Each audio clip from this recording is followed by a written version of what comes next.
दोस्तों नमस्कार, मैं हूं राकेश कुमार। आप देख रहे हैं माथा भी मत।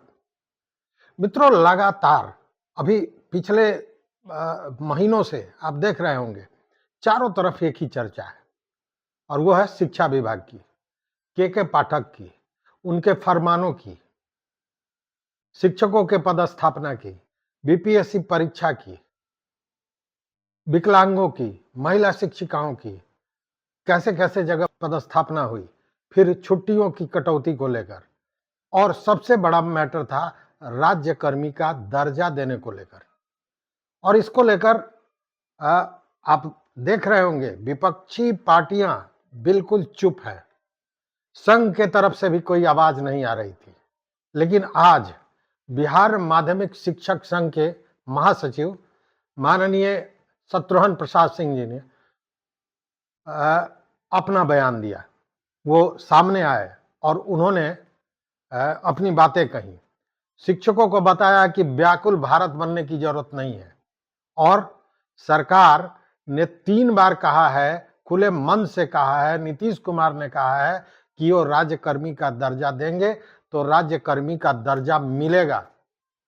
लेकिन उन्होंने वैसे नियोजित शिक्षकों पर भी उंगली उठाई जो बीपीएससी का परीक्षा दिए थे। उन्होंने कहा कि संघ के आदेश का उल्लंघन करके आपने परीक्षा दिया और अब आप बेचैन हैं। देखिए, उन्होंने बहुत सी बातें कही, बहुत से खुलासे किए, अधिकारों के खुलासे किए, जो सरकार या यूं कहे कि शिक्षा विभाग कर रही है, क्या सही है क्या गलत है, सारी चीजों पर उन्होंने बातें कही हैं। सुनिए उनकी बातें। माननीय मुख्यमंत्री द्वारा सार्वजनिक तौर पर घोषित एक बार नहीं 3 बार कि नियोजित शिक्षकों को राजकर्मी का दर्जा सरकार देने पर विचार कर रही है और हमने भी मन बना लिया है और एक मामूली सी परीक्षा लेकर इन्हें सरकारी कर्मी की सारी सुविधा दी जाए। आशा बंधी, सरकार पर विश्वास मजबूत हुआ और परंपरा के अनुसार हर मंगलवार के बारे में कुछ मीडिया बंधु, प्रिंट मीडिया या इलेक्ट्रॉनिक मीडिया या अनेक सूत्र जो होते हैं हमारे व्याकुल भारत शिक्षकों के, उनसे तिथियों का निर्धारण कर लेते हैं। कभी 2 अक्टूबर तो कभी लेकर के अभी 22, आज फिर 28 नवंबर तक की मंत्रिमंडल की बैठक प्रायः मंगलवार को होती है और हमारा एजेंडा रहेगा इस कैबिनेट में।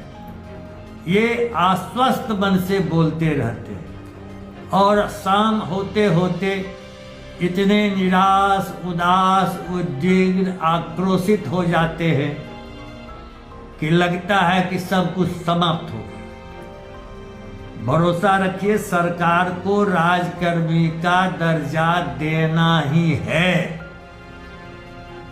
आप बिहार माध्यमिक शिक्षक संघ के निर्णयानुसार धैर्य नहीं रखते हैं और जल्दीबाजी में कि जो बिहार लोक सेवा आयोग की परीक्षा में बैठेगा, उत्तीर्ण होगा, वही राजकर्मी होगा और जो नहीं बैठेगा नहीं होगा। यह धारणा अत्यंत ही घातक है, संगठन विरोधी है।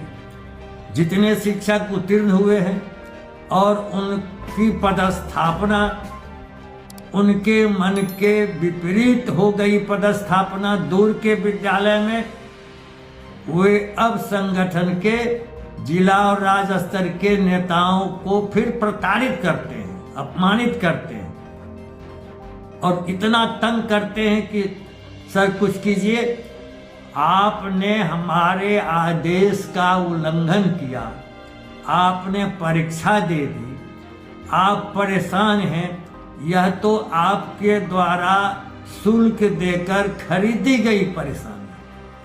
और बीच बीच में ऐसे बैठे नौकरशाह हैं जो बिना सोचे समझे, राय विचार किए कुछ से कुछ फरमान जारी कर देते। अब देखिए, ये छुट्टियां आज से नहीं, अंग्रेजी सल्तनत या मुगल सल्तनत से ये छुट्टियां परंपरागत ढंग से मिलती रहती हैं।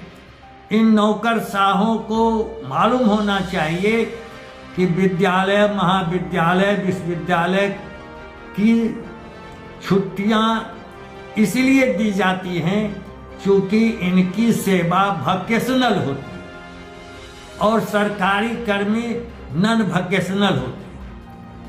अभी जो सरकारी कर्मचारी हैं उनको अर्जितावकाश 33 दिनों का मिलता है।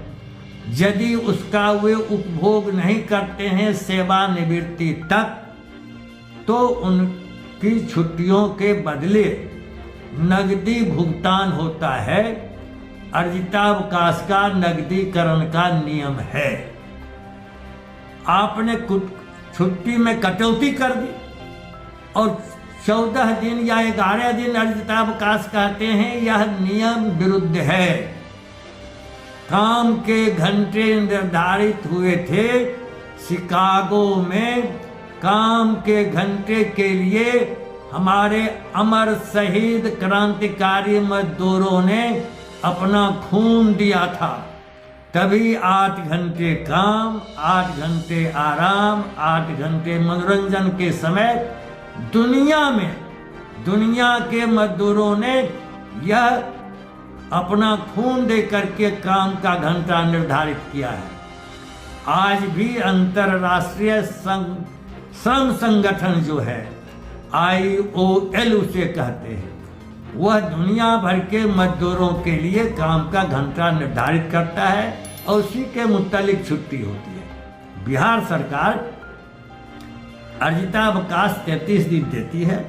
आप रोज लिखते हैं कि राजकर्मी का दर्जा दिया जाएगा, तो राजकर्मी की छुट्टी 33 दिनों तक दीजिए। एक साथ आप इसकी अधिसूचना जारी कीजिए। दूसरी बात, कहते हैं गर्मी छुट्टी में बच्चे की छुट्टी या शिक्षक की छुट्टी नहीं। गर्मी सबके लिए बराबर पड़ती है। छुट्टियों की योजना बनती है छात्रों की, शिक्षकों की। बिहार माध्यमिक शिक्षक संघ ने निदेशालय से विचार विमर्श करके जो हमारे महान व्यक्तियों की जयंतियों की छुट्टियां थी, उस दिन हम लोगों ने कहा कि हम विद्यालय जाएंगे। बच्चों को महात्मा गांधी, पंडित जवाहरलाल नेहरू से लेकर कर्पूरी ठाकुर तक जितनी भी जयंतियां, डॉक्टर श्री सिंह की जयंती हो, मौलाना अबुल कलाम आज़ाद की जयंती हो, हम उन महान व्यक्तियों के जन्म, उनकी कृतियों, उनकी उपलब्धियों के बारे में बच्चों को ज्ञान देते हैं, जानकारी देते हैं, पढ़ाते हैं। इसलिए वे छुट्टियां शिक्षक नहीं लेते हैं। उन छुट्टियों को जोड़ करके हम लोग विभिन्न तरह के जो पर्व त्योहार होते हैं उसमें छुट्टियां जोड़ करके सरकार से उसकी स्वीकृति लेते हैं। आप बिना समझे किसी की छुट्टी काट रहे हैं, किसी की छुट्टी घटा रहे हैं। इसलिए इस पर पुनर्विचार कीजिए। माननीय मुख्यमंत्री जी, आप राजकर्मी की अधिसूचना जारी करने में देर कर रहे हैं, चाहते हुए भी देर कर रहे हैं। सदिच्छा भी है तो भी देर हो रही है विभिन्न कारणों से, विभिन्न राजनीतिक व्यस्तताओं के बावजूद। और इधर शिक्षा विभाग में बैठे हुए नौकरशाह अंधेर कर रहे। हम लड़ाई के विभिन्न मोर्चा को खोलना नहीं चाह रहे हैं।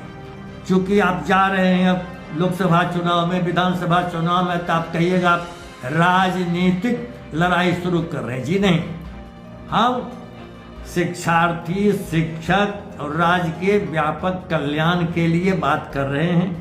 हम सौहार्दपूर्ण वातावरण में बात कर रहे हैं। राजकर्मी का दर्जा दीजिए, सारी सरकारी छुट्टियां दीजिए, सारी सरकारी सुविधाएं दीजिए और अभी जो अधिसूचना आपने निकाली उसको संशोधित कर दीजिए।